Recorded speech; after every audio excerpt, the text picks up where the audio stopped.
Rethinking breakfast. Protein or carbs?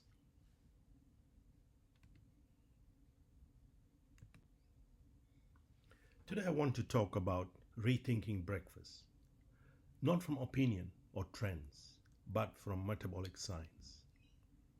What we eat in the morning sets the hormonal tone for the entire day, particularly insulin, cortisol, and the hunger hormones. This presentation is evidence informed, drawing from Harvard Metabolic Research and the latest US Dietary Guidelines from 2025 to 2030. The goal is not to tell you what you must eat, but to help you understand why certain breakfasts keep you full, calm, and focused, while others drive hunger, cravings, and energy crashes. This is purely educational, always personalized dietary choices based on your health, status, preferences, and medical advice. Compiled by Dr. Siva Navaratnam and ChatGPT, my educational partner.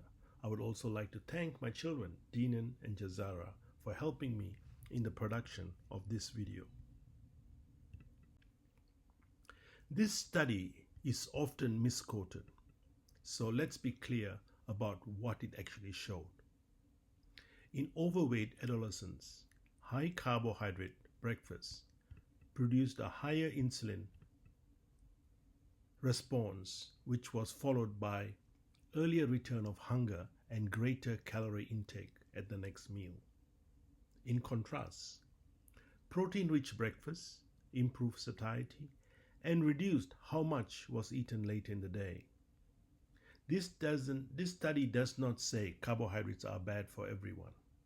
What it shows is that in people with insulin resistance or obesity, breakfast composition matters because insulin response influence hunger signals and subsequent eating behavior. This helps explain why many people feel hungry again soon after cereal, toast, or oats despite eating the same calories.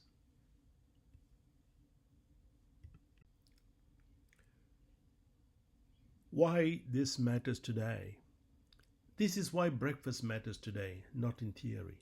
Many people still start their day with foods like cereal, toast, oats, or juice, often believing they are making a healthy choice. But these breakfasts are typically high in carbohydrates, relatively low in proteins. In people with insulin resistance, which now affects a large proportion of adults, this pattern can lead to earlier hunger, cravings, and increased intake late in the day. The issue is not willpower. It's how different foods interact with hormones that regulate hunger and fullness. It is important to be clear. The US Dietary Guidelines are not anti-protein and they are not rigid. In 2025 to 2030 guidelines emphasize adequate protein intake, whole foods, and reducing ultra-processed foods and added sugars. They also include vegetables, dairy, legumes, nuts, and seeds as part of healthy dietary patterns. Most importantly, the guidelines explicitly follow flexibility and personalization. This means people with insulin resistance, obesity, or metabolic disease can adjust food timing, macronutrient balance, including breakfast, to suit their physiology. Rethinking breakfast is not about rejecting the guidelines. It's about applying them intelligently based on metabolic health. Combine evidence to guide breakfast choices.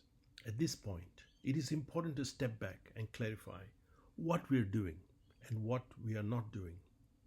We are combining evidence from the Harvard Metabolic Research and the US Dietary Guidelines. We are not rejecting guidelines. We are not promoting extreme diets. Our aim is simple: to provide practical breakfast suggestions that may help people start the day better. This is particularly relevant for people with insulin resistance who often experience hunger, cravings, or energy crashes after a traditional high carbohydrate breakfast. What comes next are examples, not rules. They can be adapted to individual preferences, cultures, and health needs. Principles used for breakfast suggestions. Before we show any breakfast example, it is important to explain the principles behind them. First, proteins first. Protein increases satiety hormones, slows gastric emptying, and generally leads to more moderate insulin response compared with carbohydrate only meals.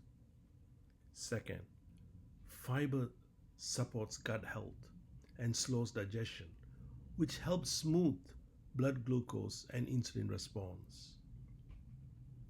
Third, healthy fats. Fats slow digestion further and help promote sustained energy and fullness. The overall aim is not perfection or elimination of food groups. The aim is simple: reduce large insulin spikes and delay hunger, especially in people with insulin resistance.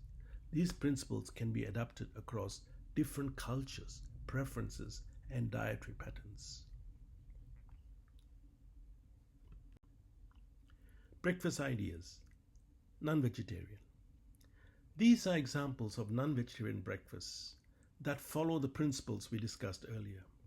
Eggs are a very practical option, boiled, scrambled, or as an omelette, especially when combined with vegetables, avocado, or fish such as wild-caught salmon. This combination provides protein first, fiber, and healthy fats, which helps with satiety and a more stable insulin response.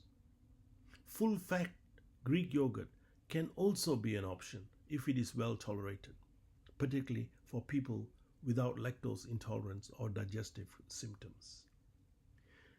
The goal here is not perfection. It is not about eating large portions. It's about choosing a breakfast that keeps you full, energized, and calm until your next meal, especially if you have insulin resistance. There are vegetarian breakfast options that follow the same principles we discussed earlier: protein first, fiber, and healthy fats. Paneer with vegetables and tofu scrambles are excellent protein forward choices and work well for people who don't eat eggs. Greek yogurt can be included if it's well tolerated, ideally paired with nuts or seeds to improve satiety and slow digestion. Lentils, chickpeas can also be part of breakfast, but portion size matters, especially for people with insulin resistance because they are higher in carbohydrates. The aim is not to avoid plant foods. It is to balance them with adequate proteins so hunger is delayed and energy remains stable. Vegetarian diets can absolutely support metabolic health when meals are structured and thoughtfully.